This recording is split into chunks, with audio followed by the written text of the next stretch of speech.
मेरा नाम ममता चौहान है। मैं यूपी लखनऊ से हूँ। मेरे हस्बैंड को लंग्स में प्रॉब्लम थी।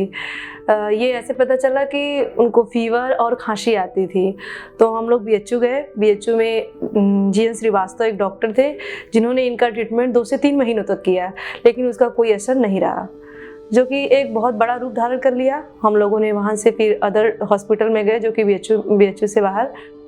हम मेदांता हॉस्पिटल गुड़गांव में आए, जहाँ पे हमको मतलब रेफ़र किया गया था लखनऊ से। पूरी सर से हम लोगों ने मिला।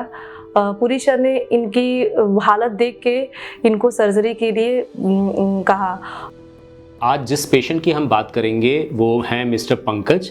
ये मेरे पास लखनऊ से रेफ़र किए गए थे। लखनऊ में एक्चुअली हमारी ओपीडी होती है लखनऊ मेदांता में एवरी मंथ 3rd सैटरडे को, तो वहाँ पे ये पेशेंट मेरे पास आए थे और काफ़ी ज़्यादा परेशान थे ये जब भी मेरे पास आए।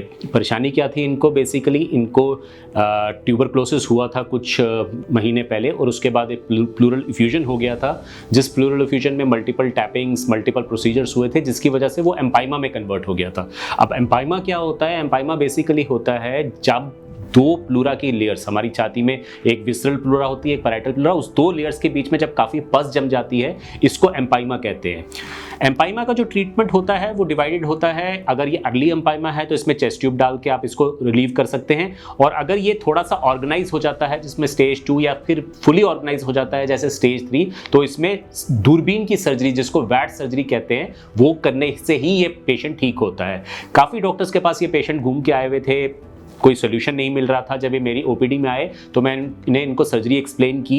ये मेदांता गुरुग्राम में हमारे पास आए और फिर हमने इनकी दूरबीन की वैट सर्जरी की, जिस सर्जरी को करने की वजह से काफ़ी अच्छा रिजल्ट रहा और ये काफ़ी अच्छी तरह ठीक हो गए।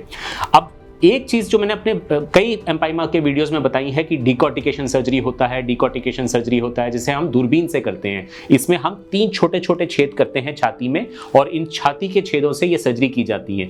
इसके 5 मूल्य स्टेप होते हैं जो करना बहुत ज़रूरी है। पहला स्टेप होता है कि जो अंदर का गंध होता है, पस होता है, उसका पूरा सफाई करना, जिसको डिब्राइडमेंट कहते हैं। उसके बाद जो फेफड़े के ऊपर की लेयर होती है जिसको विसरल प्लूरा कहते हैं, उसको निकालना, जिसको विसरल प्लूरेक्टमी कहते हैं। उसके बाद छाती के अंदर जो लेयर होती है पैराइटल प्लूरा, उसको निकालना, जिसको पैराइटल प्लूरेक्टमी कहते हैं। उसके बाद जो डायफ्राम के ऊपर लेयर होती है डायफ्रैग्मेटिक प्लूरा, उसको निकाल देना, और उसके बाद 360 डिग्री पूरा लंग को मोबिलाइज कर देना। ये 5 स्टेप इस सर्जरी में करना बहुत ज़रूरी है। अगर इसको इसी तरीके से प्रोटोकॉल बेस्ड अप्रोच से किया जाए जो हमारे इंस्टीट्यूट पे होती है, तो ये सर्जरी हमेशा सक्सेसफुल हो जाती है। और दूरबीन की वजह से, दूरबीन वैट्स की वजह से करने की वजह से पेशेंट बहुत जल्दी ठीक हो जाता है, अपनी दिनचर्या में आ जाता है, जैसा मिस्टर पंकज के साथ हुआ। Thank you. जो कि सर्जरी बहुत अच्छे ढंग से कंप्लीट हो गई और हमें यहाँ बहुत अच्छा लगा। यहाँ की मैम्स लोगों में जैसे दीपिका मैम, श्वेता सिंह मैम, इन लोगों से मुझे बहुत मतलब मोटिवेशन मिला कि अपने वर्क से हमें कितना मतलब जागरूक होना चाहिए। ये लोग हमेशा एक्टिव रहती थी, एक बेल लगती थी तुरंत भाग के आती थी। ये चीज़ मुझे बहुत अच्छा लगा। उसके साथ ही मैं यहाँ की उनकी टीम जो अरविंद सर हैं, उनकी टीम को भी मैं बहुत बहुत धन्यवाद कहना चाहती हूँ।